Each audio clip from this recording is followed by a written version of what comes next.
જય શ્રી કૃષ્ણ વિદ્યાર્થી મિત્રો, કેમ છો? ધોરણ 9 પ્રકરણ પહેલું સંખ્યા પદ્ધતિ. ધોરણ 9 માં આપણે જે સંખ્યા પદ્ધતિમાં આપણે જે ગયા વિડિયો લેક્ચર એટલે કે વિડિયો લેક્ચર 3 માં આપણે અસમય સંખ્યાઓ અને વાસ્તવિક સંખ્યા શીખ્યા. મારો આ વિડિયો લેક્ચર ચોથો છે. આપણે પહેલા બે વિડિયો લેક્ચરમાં કેટલીક સંખ્યા પદ્ધતિ એટલે કેટલીક સંખ્યાઓ વિશે અભ્યાસ કર્યો કે જેમાં અગત્યની જે આપણી ચાર સંખ્યાઓમાં પહેલી પ્રાકૃતિક સંખ્યા, બીજી પૂર્ણ સંખ્યા, ત્રીજી પૂર્ણાંક સંખ્યા, ચોથી સમય સંખ્યા અને ત્યાર પછી આપણે ગયા વિડિયો લેક્ચરમાં વાસ્તવિક સંખ્યા એટલે કે વાસ્તવિક સંખ્યા ગણ આ વિશે અભ્યાસ કર્યો. તો વિદ્યાર્થી મિત્રો, આ જે ચેપ્ટર જેમાં આપણી સંખ્યા પદ્ધતિ કે જેમાં આપણે કુલ 5 સંખ્યાઓ વિશે અભ્યાસ કર્યો. જે પાંચે પાંચ સંખ્યાઓ જે ખૂબ જ અગત્યની છે એના સંકેત તમને MCQ માં ખાલી જગ્યામાં પૂછાય છે. તો પ્રાકૃતિક સંખ્યા ગણ જેને આપણે m કહીએ છીએ, ત્યાર પછી પૂર્ણ સંખ્યાઓ જેને આપણે w કહીએ છીએ, પૂર્ણાંક સંખ્યાઓ જેને આપણે ઇન્ટીજર્સ એટલે z કહીએ છીએ, સમય સંખ્યાઓનો સંકેત q અને વાસ્તવિક સંખ્યાઓ કે જેને આપણે આ સંકેત વડે ઓળખીએ છીએ. તો આપણે કેટલાક એ જે સંખ્યાઓ વિશે અભ્યાસ કર્યો એના પર આધારિત આપણે જે ખરા ખોટા વિશે અભ્યાસ કર્યો. ખાલી જગ્યાઓમાં પણ તમને આ વ્યાખ્યાઓ અથવા તો ખાલી જગ્યાઓમાં તમને આવા સંકેત આધારિત ખાલી જગ્યાઓ પૂછી શકે છે. આજે આપણે જે અસમય સંખ્યાઓ જે આપણે શીખી ગયા કે જેનું સંખ્યા રેખા પર નિરૂપણ કેવી રીતે થાય એ આપણે પછી સમજીશું. તો આજે આપણે આ વિડિયો લેક્ચરમાં જે વાસ્તવિક સંખ્યાઓ અને એનું જે દશાંશ અભિવ્યક્તિ એટલે કે ભાગાકાર કર્યા પછી એ ભાગાકારનું સ્વરૂપ દશાંશ અભિવ્યક્તિ શાંત અથવા અનંત આવૃત કેવી રીતે આવે એનો આપણે અભ્યાસ કરીશું. તો આજે આપણે જે અભ્યાસ કરવાનો છે વિદ્યાર્થી મિત્રો કે જે આપણે કહી શકાય કે ભાઈ વાસ્તવિક સંખ્યા અને તેની દશાંશ અભિવ્યક્તિ. વાસ્તવિક સંખ્યા એટલે r અને એની દશાંશ અભિવ્યક્તિ શું હોય તો દરેક સમય સંખ્યાને આપણે p/q સ્વરૂપમાં લખી શકાય છે કે જ્યાં p પૂર્ણાંક અને q શું હોય છે શૂન્યતર પૂર્ણાંક હોય. આપણે શીખી ગયા એટલે કે જે p હંમેશા પૂર્ણાંક અને છેદ છે q એ શૂન્યતર પૂર્ણાંક એટલે શૂન્ય ના હોય, એ શૂન્ય સિવાયની કોઈ પૂર્ણાંક સંખ્યા હોય છે. તો દરેક સમય સંખ્યાને આપણે p/q સ્વરૂપમાં લખી શકાય છે કે જ્યાં p પૂર્ણાંક અને q શૂન્યતર પૂર્ણાંક એટલે કે q is not equal to 0. હવે p/q એટલે કે p/q સ્વરૂપની સમય સંખ્યાને દશાંશ સ્વરૂપમાં દર્શાવવા માટે દશાંશ સ્વરૂપ એટલે મિત્રો પોઈન્ટ કે ભાઈ p/q સ્વરૂપની સમય સંખ્યાને દશાંશ સ્વરૂપમાં દર્શાવવા માટે p ને q વડે ભાગવામાં આવે છે. કેમ? કે p અંશમાં છે અને q ક્યાં છે? છેદમાં છે. તો અહીં જે આપણે કહી શકાય કે અપૂર્ણાંક સ્વરૂપની એટલે કે અપૂર્ણાંક એટલે કે p/q સ્વરૂપની સમય સંખ્યાને આપણે દશાંશ સ્વરૂપમાં દર્શાવવા માટે જે p ને આપણે q વડે ભાગવામાં આવે છે. કેમ p ને q વડે ભાગવા પડે? કારણ કે p અંશમાં છે અને q ક્યાં છે? છેદમાં છે. માટે p ને q વડે ભાગવામાં આવે છે. અને ત્યાર પછી જે ત્રીજો મુદ્દો છે કે ભાગાકાર શોધવાની ક્રિયા દરમિયાન મળતી શેષ વિશે બે શક્યતા જોવા મળે છે. જે ભાગાકારની આપણે ક્રિયા કરીશું એમાં જે શેષ આપણને મળશે તો ભાગાકાર શોધવાની ક્રિયામાં મળતી શેષ વિશે બે શક્યતા જોવા મળે છે. પહેલી શક્યતા કે ભાગાકારની ક્રિયાના અમુક તબક્કા પછી શેષ શું બને છે? શૂન્ય મળે છે. એટલે આપણે ભાગાકાર કરીએ અને ભાગાકારની ક્રિયાના અમુક તબક્કા પછી શેષ જો શૂન્ય મળે તો એ જે દશાંશ અભિવ્યક્તિ આપણે શાંત દશાંશ અભિવ્યક્તિ કહેવાય છે. તો વિદ્યાર્થી મિત્રો, આપણે ચોપડીમાં ઉદાહરણ 5 આપ્યું છે એનો અભ્યાસ કરીએ છીએ. આગળ જેવી એક રકમ છે આપણી 7/8. તમને એક્ઝામ પૂછે છે કે 7/8 નો ભાગાકાર કર્યા પછી તેની દશાંશ અભિવ્યક્તિ કયા સ્વરૂપની હોય તે લખો. એટલે આપણે ભાગાકારની ક્રિયા કર્યા પછી જો શેષ શૂન્ય આવે તો એ દશાંશ અભિવ્યક્તિ શાંત દશાંશ અભિવ્યક્તિ કહેવાય છે. તો જોઈએ વિદ્યાર્થી મિત્રો, જે ઉદાહરણ 5 છે માં દાખલો પહેલો છે 7/8. તો 7/8 નો આપણે ભાગાકાર કરીએ તો આપણે ખબર છે કે ભાઈ 7/8 માં 7 ને p કહેવાય, 8 ને શું કહેવાય છે? q. તો આપણે શું કરવું પડે કે આ જે p ને q વડે ભાગવામાં આવે છે. તો ભાગાકારની ક્રિયા વિશે છેદની રકમ છે એ ભાગાકારની બહાર આવે અને અંશની રકમ ક્યાં આવે? ભાગાકારની અંદર આવે. જે આપણે શીખી ગયા. તો હવે ભાગાકાર કરીએ. અહીં જોઈ શકાય છે મિત્રો કે ભાગાકાર થશે કારણ કે અહીં આગળ છેદની બહાર એટલે કે ભાગાકારની બહાર 8 છે, ભાગાકારની અંદર 7 છે, ભાગ ચાલશે નહીં. માટે ભાગ ના ચાલે એટલે શું મૂકીશું? આપણે શૂન્ય મૂકવું પડશે. ત્યાં પછી પોઈન્ટ આવશે આગળ અને ત્યાર પછી આપણે કહી શકાય કે ભાગાકાર ના ચાલે એની 0 આવશે અને ત્યાર પછી હવે ભાગાકાર આપણે 0 મૂકીને કરીશું. તો હવે ભાગ કરીએ 8 સિત્તા 56 58 64 8 નવા 72. તો વિદ્યાર્થી જોઈ શકાય કે ભઈ અહીંયા આગળ 70 છે એટલે 70 થી વધે નહીં તો 88 64 88 64 અને 8 નવા 72 વધી જાય છે તો 88 શું આવશે 64. ભાગાકાર કરીએ આપણે 70 માંથી 64 જાય ડાયરેક્ટ પણ કહી શકાય ડાયરેક્ટ જેને ખબર ના પડે અહીંયા આગળ 10 આવશે અહીંયા આગળ 6 આવશે 10 માંથી 6 જાય તો 10 માંથી 4 જાય તો 6 આવશે ઉપરથી 0 ઉતાર કે આપણે 0 મૂકવાનો છે એટલે 0 ઉતરશે. ત્યાં પછી આગળ ભાગાકાર થશે 8 વડે ભાગાકાર કરવાનો છે એ આપણે 8 1 8 8 2 16 8 3 24 8 5 8 3 24 8 4 32 8 5 40 8 6 48. ત્યાં પછી 8 સિત્તા 56 ને 88 શું આવશે 64. તો 8 સિત્તા 56 ભાગાકાર સાદો આપણે ભાગાકાર કરી રીતે છે 0 માંથી 6 ની દસકો આવશે ત્યાં પછી આગળ 5 10 માંથી 6 જાય તો 4 અહીંયા આગળ 0 મૂકીશું એટલે 0 ઉતરશે. 0 મૂકીને આપણે આગળ ભાગાકાર કરતા જવાનું છે 8 પંચા 40. તો વિદ્યાર્થીઓ જોઈ શકો છો કે 8 પંચા 40 એટલે શેષ શું આવી ગઈ 0. તો જે ભાગફળ છે આપણો કયો આવ્યો 0.875 એટલે 7 અઠ્ઠાણું ભાગાકાર જવાબ શું આવ્યો 0.875. તો ભાઈ વિદ્યાર્થી મિત્રો તમે જોઈ શકો છો કે અહીંયા શેષ 0 આવે છે અને શેષ 0 આવવાથી આ જે ભાગફળ આવે તો એ જે ભાગફળ 0.875 તો આ જે ભાગાકારની ક્રિયાથી આપણે દશાંશ સ્વરૂપ પણ જે 7 દશાંશ સ્વરૂપ કહેવાય. 7 દશાંશ સ્વરૂપ કેમ કહેવાય કારણ કે ભાગાકાર કરવાથી જે શેષ શું મળે છે 0 મળે છે માટે કહી શકાય કે 7 દશાંશ સ્વરૂપ છે. 7 દશાંશ અભિવ્યક્તિ કહેવાય તો 7 દશાંશ અભિવ્યક્તિ આપણે કહીશું એને કે 7 દશાંશ અભિવ્યક્તિ છે. કેમ 7 દશાંશ અભિવ્યક્તિ છે કારણ કે ભાગાકારની ક્રિયા કર્યા પછી જે શેષ શું આવે છે 0 આવે છે અને જે ભાગફળ આવે એ 0.875 આવ્યો માટે 7 અઠ્ઠાણું નો જવાબ 0.875 જેમાં શેષ 0 આવે છે માટે 7 દશાંશ અભિવ્યક્તિ છે. તો આ પહેલી ક્રિયા કે ભાગાકારની ક્રિયાના અમુક ટકા શેષ શૂન્ય બને છે અને શેષ શૂન્ય મળે તો એ 7 દશાંશ અભિવ્યક્તિ કહેવાય છે. આવા દાખલા 2 માં કહું છે ત્યાં બીજી આવે છે કે ભાગાકારની ક્રિયાના અમુક ટકા શેષ ક્યારે શૂન્ય થતી નથી. સમજો ખાસ વિદ્યાર્થી મિત્રો કે ભાગાકારની ક્રિયાના અમુક તબક્કે શેષ ક્યારે શૂન્ય થતી નથી પરંતુ શેષનું શું થાય છે પુનરાવર્તન થાય છે અને દશાંશ અભિવ્યક્તિ આગળની આગળ વધતી જાય છે. એટલે કે શેષ ક્યારે શૂન્ય થતી નથી પરંતુ શેષનું પુનરાવર્તન થાય છે અને દશાંશ અભિવ્યક્તિ આગળની આગળ વધતી જશે તો એવી જે દશાંશ અભિવ્યક્તિને આપણે અનંત આવૃત કહીશું. જોઈએ વિદ્યાર્થી મિત્રો ઉદાહરણ છે આપણું ઉદાહરણ 5 માં બીજો દાખલો છે 10/3 ની દશાંશ અભિવ્યક્તિ આપણે ભાગાકાર કરીને ચકાસવાની છે કે શાંત છે કે અનંત આવૃત છે. તો નિયમ પ્રમાણે છેદની રકમ ભાગાકારની બહાર આવશે અને અંશની રકમ ભાગાકારની અંદર આવશે. 3/10 ભાગાકાર થશે 3 તરી 9 અહીંયા 3 તરી 9 10 માંથી 9 જાય કેટલા આવશે 1 અને ત્યાં તમે જોઈ શકાય આગળ કે હવે ભાગ ચાલતો નથી એટલે ભાગ ન ચાલે એટલે આપણે 0 અહીં પોઈન્ટ આવશે અને ત્યાર પછી 0 આવશે. કેમ કારણ કે આપણે શીખી ગયા પ્રમાણે કે 10 માંથી 9 જાય એટલે 1 અને તમે 3 અને 1 નો ભાગ ચાલે નહીં એટલે ઉપર પોઈન્ટ આવશે અને આગળ 0 નીચે 0 ઉતરશે અને ત્યાં આપણે 3 તરી 9 3 તરી કેટલા આવશે 9 10 માંથી 9 જાય તો તમે જોઈ શકો છો કે જે શેષ છે એ દરેક ફેરી શેષ 1 નું શું થાય છે પુનરાવર્તન. અહીંયા આગળ 10 માં 9 જાય એટલે 1 આવ્યું ત્યાં પછી પણ 3 તરી 9 10 માંથી 9 શું આવશે 1 શેષ વધે છે ત્યાં પછી હજુ પણ આપણે 3 અને 1 નો ભાગ ચાલશે નહીં અહીંયા 0 મૂકીશું એટલે 0 નીચે આવશે જેથી કરીને 3 તરી 9 કેટલી શેષ વધે છે 1. જેમ તમે જોઈ શકો છો શેષ 1 નું શું થાય છે પુનરાવર્તન. ફરી પાછું આપણે ઉપર 0 મૂકીશું એટલે 0 નીચે ઉતરશે એટલે 3 તરી 9. તો આપણને ખબર પડી જાય છે કે દરેક ફેરી શેષ 1 છે એ 1 નું શું થાય છે પુનરાવર્તન અને આપણે ભાગફળમાં જે જવાબ છે એ 3.333 એટલે 3 નું પણ શું થાય છે પુનરાવર્તન. તો આ રીતે અહીંયા દરેક ફેરી શેષ 1 વધે છે એટલે કે શેષ 0 આવતી નથી શેષનું શું થાય છે પુનરાવર્તન થાય છે. કેમ કારણ કે દરેક ફેરી આગળ 1 શેષ વધે છે શેષનું પુનરાવર્તન થાય છે અને માટે કહી શકાય કે 10/3 તો 10/3 નો જવાબ શું આવે છે તો 10/3 નો જવાબ આવે છે 3.333 ને એ પણ ભાગફળમાં પણ ભાગફળ આગળ 3 એટલે કે 3 નું પુનરાવર્તન થયા કરે છે માટે આવું લખી શકાય ટૂંકમાં આપણે કે 10 તૃતીયાંશ જવાબ 3.312.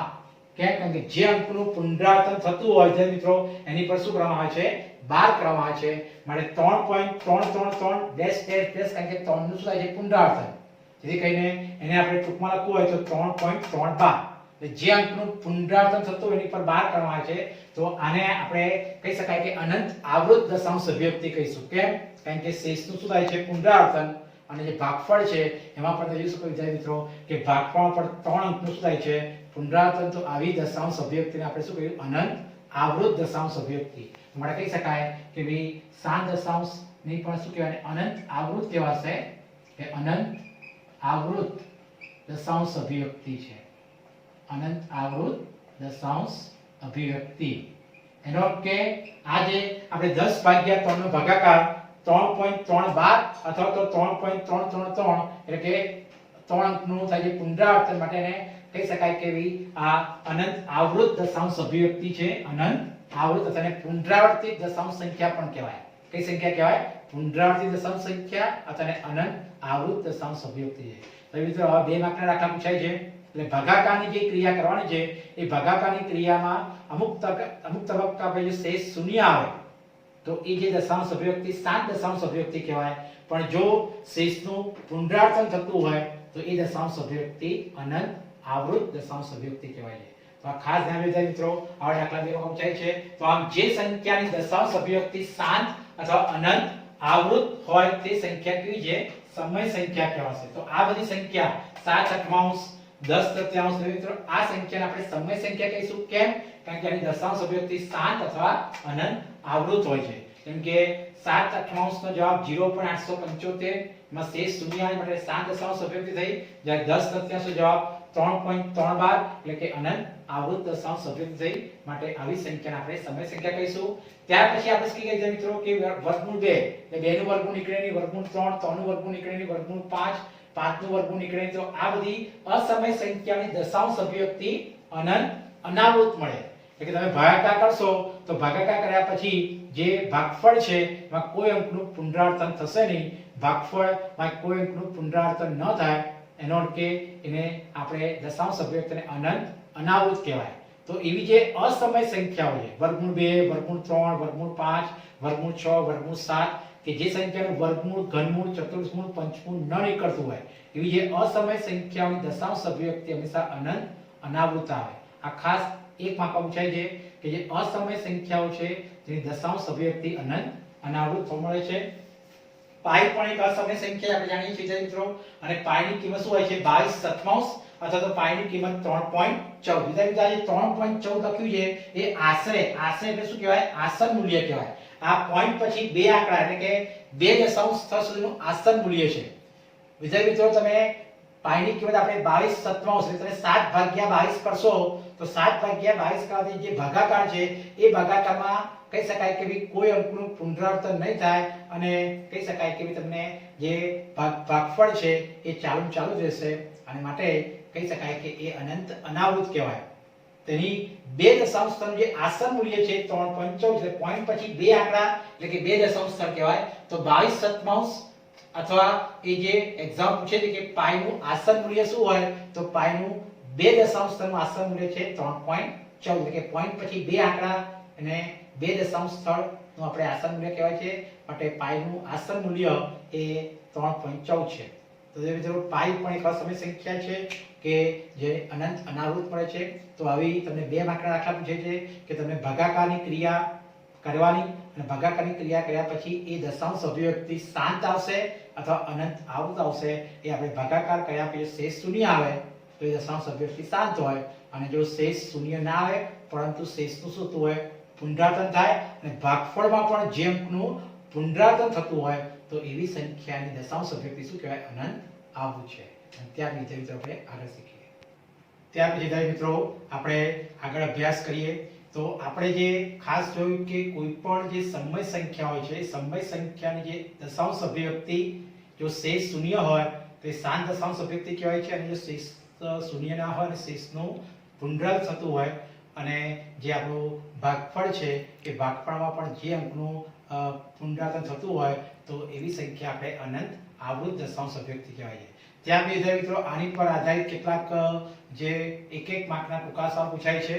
તો કોઈ પણ સંખ્યા દશાંશ સ્વરૂપમાં અનંત આવૃત સ્વરૂપે આપેલો હોય તો તેને આપણે p/q સ્વરૂપમાં લખી શકાય છે। ખાસ એક એક માર્કના સ્વાધ્યાય છે કે કોઈ પણ સંખ્યા દશાંશ સ્વરૂપમાં અનંત આવૃત સ્વરૂપ હોય। અનંત આવૃત એટલે આપણે શીખી ગયા છે મિત્રો કે અનંત આવૃત એટલે ભાગાકાર, ભાગાકારમાં શેષ નું થતું હોય પુનરાવર્તન અને જે ભાગફળ છે એ ભાગફળમાં કોઈ પણ એક અંકનું થતું હશે પુનરાવર્તન, તો એવી સંખ્યાને આપણે અનંત આવૃત દશાંશ અભિવ્યક્તિ કહીએ છીએ।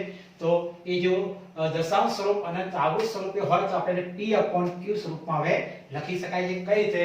તેના માટે એક સૂત્ર આવે। પહેલું સૂત્ર આ ખાસ MCQ પૂછાય છે કે જો સમય સંખ્યા 0.p એટલે કે કોઈ પણ એક અંકનું પુનરાવર્તન, p એટલે કોઈ પણ એક અંક હોય। સપોઝ ઉદાહરણ તરીકે 0.222 અથવા 0.333 અથવા 0.444 અથવા 0.555 એટલે કે p એટલે કોઈ પણ એક અંકનું શું છે પુનરાવર્તન। તો સૂત્ર છે કે જો સમય સંખ્યા 0.p સ્વરૂપે હોય અને ડેશ ડેશ એટલે કે એ એકનું એક અંકનું કોઈ પણ એક અંકનું શું થાય છે પુનરાવર્તન, તો આપણે એને p/9 સ્વરૂપે લખી શકાય। ખાસ એ વિધાય મિત્રો કે જ્યારે કોઈ પણ એક અંકનું થશે પુનરાવર્તન તો છેદમાં 9 આવશે અને ઉપર p તરીકે જે અંક હશે એ લખે। સપોઝ 0.22 હોય તો 2/9 આવે, 0.33 હોય તો 3/9 અને પછી છેદ ઉડતો હોય તો ઉડાડવાનો। આ ખાસ ધ્યાન આપવાનું છે। જે એકના એક અંકનું પુનરાવર્તન થતું હોય તો જો એક અંકનું થતું હોય પુનરાવર્તન છેદમાં 9 આવશે અને ઉપર જે અંક હોય એ અંક આવશે। તો આ રીતે ફરી એકવાર કે જો સમય સંખ્યા 0.p એટલે કે આ રીતે અનંત આવૃત સ્વરૂપે હોય તો આપણે p/9 કારણ કે છેદમાં 9 કેમ આવે? કારણ કે કોઈ પણ એક અંકનું થાય છે પુનરાવર્તન માટે છેદમાં 9 જ આવશે। ઉદાહરણ તરીકે જો સમય સંખ્યા 0.333 ખાસ ધ્યાન વિદ્યાર્થી મિત્રો કે 0.33 એટલે જોઈ શકાય છે કે કોઈ એક અંકનું થાય છે પુનરાવર્તન। કયો અંક છે? 3। અહીં p તરીકે 3 આવશે તો આપણે એને p/q સ્વરૂપમાં લખવું હોય તો 3/9 આવે। કેમ 3/9? કારણ કે p તરીકે શું છે 3 છે અને છેદમાં 9 જ આવે। કેમ 9 આવે? કારણ કે કોઈ પણ એક અંકનું જ થાય છે પુનરાવર્તન અને છેદમાં 9 જ આવશે એટલે કે 3/9 માટે છેદ ઉડે છે। 3 × 3 અને 3 × 9 એટલે જ્યારે જો છેદ ઉડતો હોય તો છેદ ખાસ ઉડાડવો પડે કે અડધોમાં કપાઈ જાય છે। તો 3/9 એટલે કે છેદ ઉડશે એટલે કે 1/3 સ્વરૂપે લખી શકાય। તો આ 1/3 આવ્યું એ આપણું કયું સ્વરૂપ કહેવાય? p/q। અને આ જે સંખ્યા છે એ આપણી શું છે? અનંત આવૃત એટલે કે અનંત આવૃત સમય સંખ્યા છે અને અનંત આવૃત સમય સંખ્યામાંથી આપણે કયા સ્વરૂપમાં ગયા? p/q સ્વરૂપમાં। આવું એક એક માર્કના MCQ પૂછી શકે છે। ઉદાહરણ તરીકે બીજું ઉદાહરણ કોઈ સંખ્યા 0.22 વિદ્યાર્થી મિત્રો ખાસ કે આગળ 0 હોવું જોઈએ 0. તો આ રીતે આ સૂત્રનો ઉપયોગ કરીને આપણે દાખલો એટલે કે એક માર્કનો આ રીતે મોડે દાખલો કરી શકાય। તો 0.222 તો 2/9 આવે કેમ કે p તરીકે 2 આવે અને છેદમાં 9 આવે। જો 0.555 હોય તો 5/9, જે રીતે 0.777 હોય તો 7/9, એટલે 0.666 હોય તો 6/9 અને પછી 6/9 નો છેદ ઉડે 3 વડે એટલે કે ઉપર 2 તરી 6 નીચે 3 તરી 9 એટલે કે 2/3 આવે। તો એક એક માર્કના MCQ પૂછી શકે છે। રીતે 0.777 એટલે કે કોઈ એક અંકનું પુનરાવર્તન અને એનું p/q સ્વરૂપ શું હશે? 7/9 અને 7/9 આ એનું p/q સ્વરૂપ છે। જેમાં છેદ ઉડતો નથી આ જવાબ કહેવાય। તો આ રીતે એક MCQ તરીકે પૂછાય છે, ટૂંકા સાથે પૂછાય છે કે આગળ હંમેશા 0 જ હોવું જોઈએ, 0 પોઈન્ટ જ હોવું જોઈએ। આગળ ખાસ ધ્યાન મિત્રો 0 પોઈન્ટ હોય તો જ આ સૂત્રનો ઉપયોગથી આપણે એક માર્કનો દાખલો મોડે કરી શકીશું। આગળ 0 પોઈન્ટ હોવું જોઈએ તો થશે। બીજો એક સૂત્ર છે કે જો સમય સંખ્યા 0.pq એટલે કે કોઈ પણ બે અંકનું થતું હોય પુનરાવર્તન 0.pq ડેશ ડેશ ડેશ સ્વરૂપે હોય તો pq/99 લખાય। કેમ? કારણ કે બે અંકનું પુનરાવર્તન થાય મિત્રો અને બે અંકનું થાય પુનરાવર્તન માટે છેદમાં 99 જ આવે અને ઉપર તો જે બે અંક હોય એ બે અંક જ આવશે।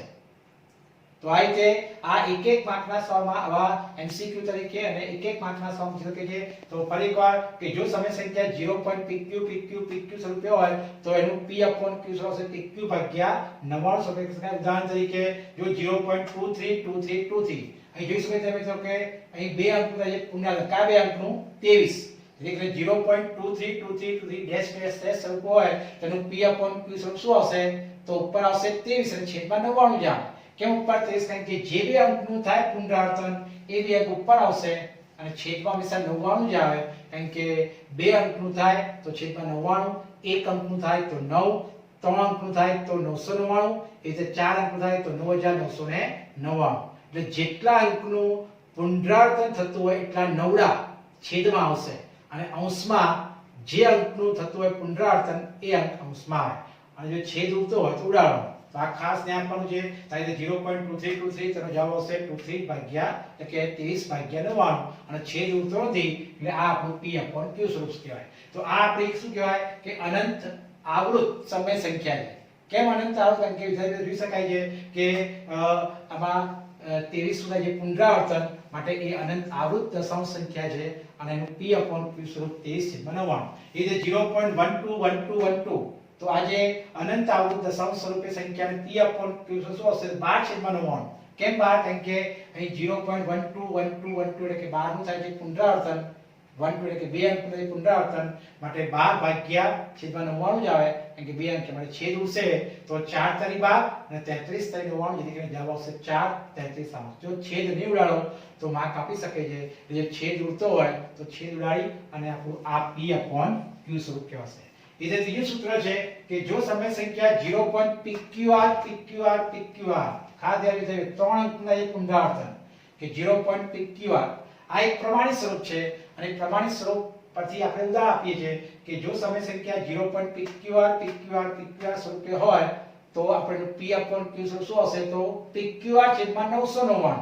કારણ કે 3 અંકનું પુનરાવર્તન થાય અને છેદમાં 999 જ આવે અને ઉપર જે 3 અંકનું થતું હોય પુનરાવર્તન એ 3 અંક જ આવે તો ઉપર કયા આવશે? pqr છેદમાં 999. તો એનું એક પ્રમાણિત સ્વરૂપ છે. એના પરથી આપણે દાખલો કરી શકાય કે 0.123 આગળ વિદ્યાર્થી મિત્રો ખાસ ધ્યાન આગળ 0 પોઈન્ટ જ હોવું જોઈએ. 0 સિવાયની કોઈ સંખ્યા આગળ ના આવવી જોઈએ. જો 0 સિવાયની કોઈ સંખ્યા 1 2 3 કે 4 હોય તો આપણે આ જે સૂત્ર છે એનો ઉપયોગ કરી શકાશે નહીં. આગળ 0 પોઈન્ટર એટલે કે 0 જ હોવું જોઈએ તો જ આપણે આ પ્રમાણિત સ્વરૂપનો ઉપયોગ કરીને દાખલો કરી શકીએ છીએ.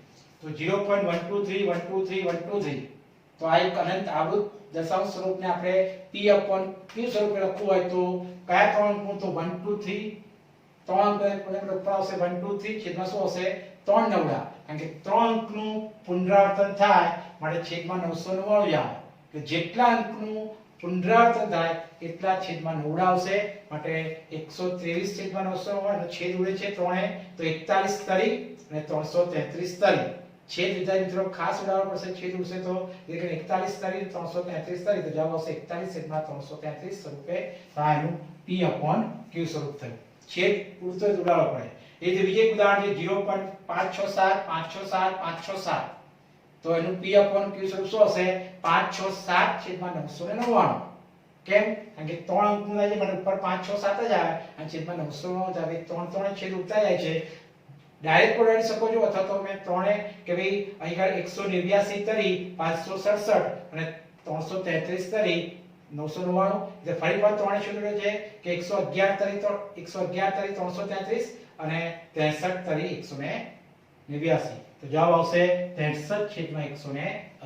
જ્યાં સુધી છેદ ઉડતો હોય ત્યાં સુધી છેદ ઉડાડી અને પછી જે અપૂર્ણાંકમાં જવાબ આવે એ આપણું p/q સ્વરૂપ આવે. તો વિદ્યાર્થી મિત્રો આ રીતે જો 4 અંક થતું હોય with 0.pqrs તેનું p/q સ્વરૂપ શું હશે? pqrs છેદમાં 9999 એટલે કે છેદમાં 4 નવડા આવે. તો આ રીતે કોઈ પણ 1 માર્કના ટૂંકા સમયમાં મિત્રો આવા એક માર્કના દાખલા પૂછી શકે છે. તો આવી જે દશાંશ સ્વરૂપનું જે સંખ્યાઓ છે એને આપણે અનંત આવૃત સ્વરૂપ કહેવાય છે અને એ અનંત આવૃત સ્વરૂપમાંથી આપણે એને p/q સ્વરૂપમાં ફેરવવાના એક માર્કના દાખલા પૂછે છે અને ત્યાર પછી બીજા હવે આવા દાખલા જોઈએ. ત્યાર વિદ્યાર્થી મિત્રો આપણે આગળ જોઈએ કે જો કોઈ સમય સંખ્યાની દશાંશ અભિવ્યક્તિ અનંત આવૃત હોય પરંતુ તેમાં દશાંશ ચિહ્ન એટલે પોઈન્ટ કહેવાય. દશાંશ ચિહ્ન પછીના બધા જ અંકો પુનરાવર્તિત ન થતા હોય. વિદ્યાર્થી મિત્રો આગળ આપણે શીખી ગયા એમાં આપણે શીખ્યા કે ભાઈ જે દશાંશ ચિહ્ન એટલે પોઈન્ટ પછીના બધા અંકો પુનરાવર્તિત થતા હતા. જેમ કે 0.333 તો 3/9 લખાય. 0.1212 તો 12/9 મીન્સ કે 12/9 લખાય. જો 2 અંકનું થાય તો ઉપર જે બે અંક હોય છેદમાં 99 જ આવે. જો 3 અંકનું એટલે કે 0.123 હોય તો 123 છેદમાં 999 લખાય. એટલે કે દશાંશ ચિહ્ન પછી એટલે કે પોઈન્ટ પછીના અંકો પુનરાવર્તિત થતા હોય તો આપણે આગળ કરી પ્રમાણે આવશે. પરંતુ ફરી એકવાર કે જો કોઈ સમય સંખ્યાની દશાંશ અભિવ્યક્તિ અનંત આવૃત હોય પરંતુ દશાંશ ચિહ્ન પછીના બધા જ અંકો પુનરાવર્તિત ન થતા હોય તો તેવી સંખ્યાને પણ આપણે p/q સ્વરૂપમાં સહેલાઈથી નીચે મુજબ દર્શાવી શકાય. એના માટે એક પ્રમાણિત સ્વરૂપનું સૂત્ર છે. એ પ્રમાણિત સ્વરૂપના સૂત્રને આધારે આપણે એક એક માર્કના દાખલા મોડે કરી શકાય છે. તો એક સૂત્ર એ પ્રમાણિત સ્વરૂપનું કે a પોઈન્ટ BCD સમજો વિદ્યાર્થી મિત્રો, આ એક પ્રમાણિત સૂત્ર છે. a પોઈન્ટ BCD માં મેં CD ઉપર 12 કર્યું છે. એનો અર્થ કે આ CD ઉપર 12 કર્યું એટલે કે આ બે અંકનું થાય પુનરાવર્તન, b નું પુનરાવર્તન થતું નથી. આ એક પ્રમાણિત સ્વરૂપ છે. એના પછી હું દાખલા એક એક માટે સમજાવું છું. તો a પોઈન્ટ BCD માં CD ઉપર 12 કર્યું એટલે કે CD નું થાય પુનરાવર્તન, આ જે દશાંશ ચિહ્ન છે પછી b નું પુનરાવર્તન થતું નથી. તો આવી જે અનંત આવૃત સંખ્યાને પણ આપણે p/q સ્વરૂપે લખી શકાય. p/q સ્વરૂપ લખાય કઈ રીતે લખાય? તો યાર p શું બતાવે છે? p એટલે અંશ કહેવાય. તો p શું બતાવે? તો p બરાબર દશાંશ ચિહ્નની અવગણના કરતા બધા જ અંકો દ્વારા બનતી સંખ્યા. જેમ કે આ દશાંશ ચિહ્નની અવગણના કરો તો આખી સંખ્યા abcd આવે. એટલે કે દશાંશ ચિહ્નની અવગણના કરતા બધા જ અંકો દ્વારા બનતી સંખ્યા, એમાંથી શું માઈનસ કરવાનું? માઈનસ દશાંશ ચિહ્નની અવગણના કરતા પુનરાવર્તિત ન થતા હોય તેવા અંકો દ્વારા બનતી સંખ્યા. એટલે કે પુનરાવર્તિત ન થતા હોય તેવા અંકો દ્વારા બનતી સંખ્યા બાદ કરવાની. શેમાંથી? તો કહી શકાય કે p બરાબર જો abcd. કેમ abcd? કારણ કે આખી સંખ્યા abcd કહેવાય. કે આ દશાંશ ચિહ્નની આપણે અવગણના એટલે કે દશાંશ ચિહ્નને આપણે નથી ગણવાનું. અને દશાંશ ચિહ્નની અવગણના કરતા બધા જ અંકો દ્વારા બનતી સંખ્યા આખી abcd હોય. હવે શું વાત કરવાનું? તો ab બાદ કરવાનું. કેમ ab બાદ કરવાનું? કારણ કે દશાંશ ચિહ્નની અવગણના કરતા પુનરાવર્તિત ન થતા હોય તો આ a અને b નું પુનરાવર્તન થતું નથી. માટે આપણે ab શું કરીશું? બાદ કરીશું. અને આ જે જવાબ આવશે એ આપણે અંશ p મળશે. આ એક પ્રમાણિત સ્વરૂપ છે. એના પરથી આપણે દાખલા કરીએ છીએ. તો p બરાબર આખા abcd માંથી ab બાદ કરવાનું.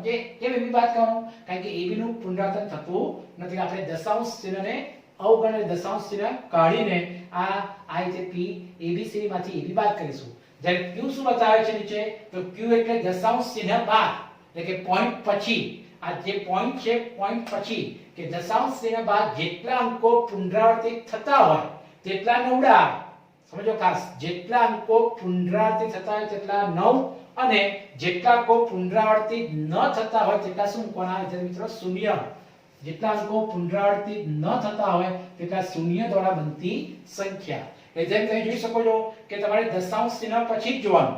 એટલે કે પોઈન્ટ પછી આ ખાસ જોવાનું. પોઈન્ટ પછીના જે ત્રણ આંકડા છે એમાં કયા બે અંકનું છે પુનરાવર્તન? તો cd.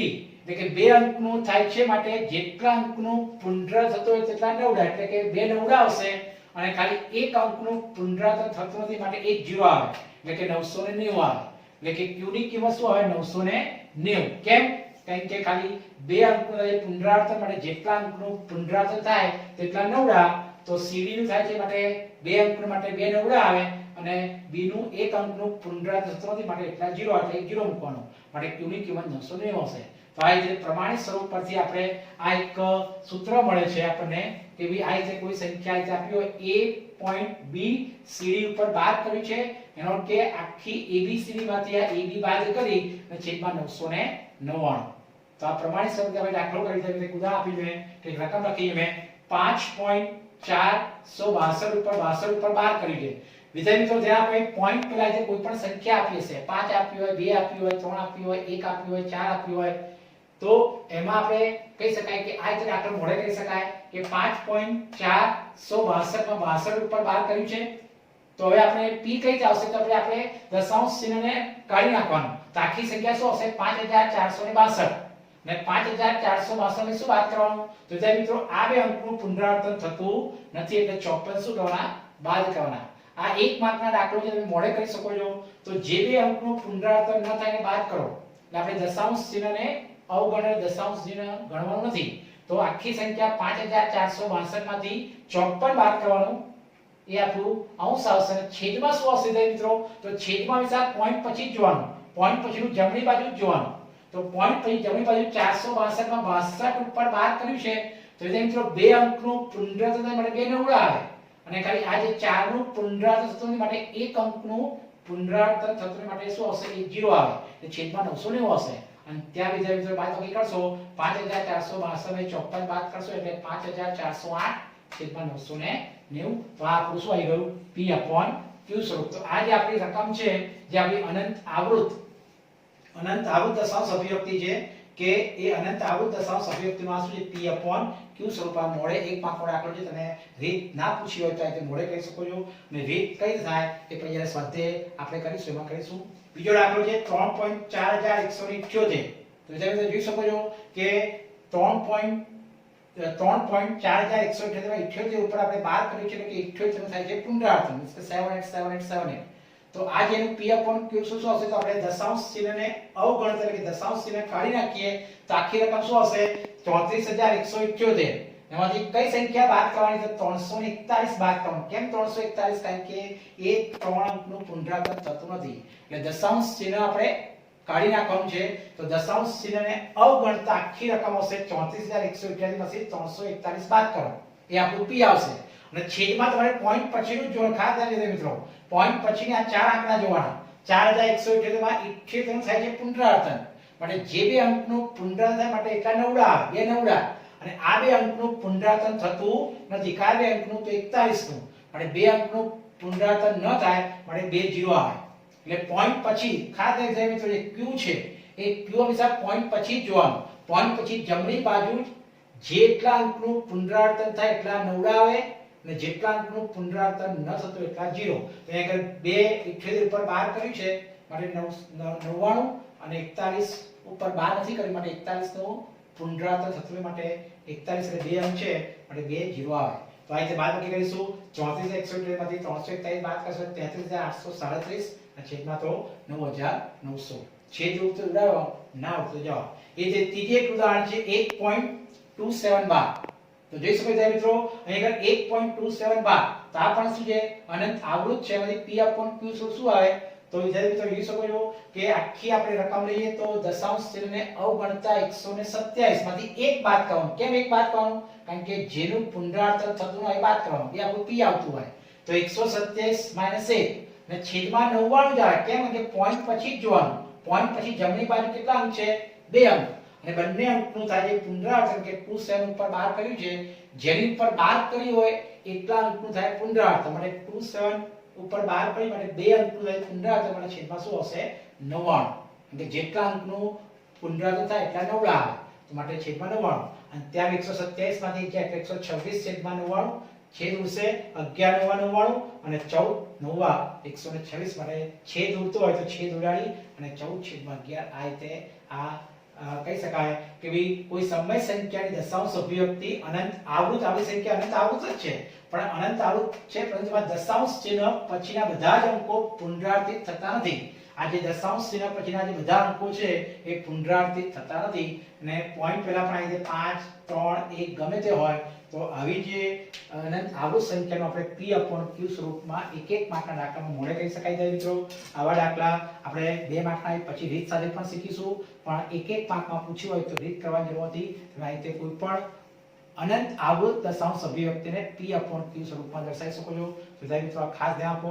આમ કોઈ પણ સમય સંખ્યા તો સમય સંખ્યાનો દશાંશ અભિવ્યક્તિ શાંત અથવા અનંત આવૃત હોય. જ્યારે જે અસમય સંખ્યા જેમ કે અસમય સંખ્યાને √2 √3 √5 તો જે અસમય સંખ્યાની દશાંશ અભિવ્યક્તિ હંમેશા અનંત અનાવૃત હોય છે. આ ખાસ ધ્યાન આપવાનું છે. આ એક એક માર્કનું થિયરી છે બધી ખાસ સમજીને તૈયાર કરો અને આ વિડિયો લેક્ચરને લાઈક અને સબસ્ક્રાઇબ ખાસ કરો. જય શ્રી કૃષ્ણ.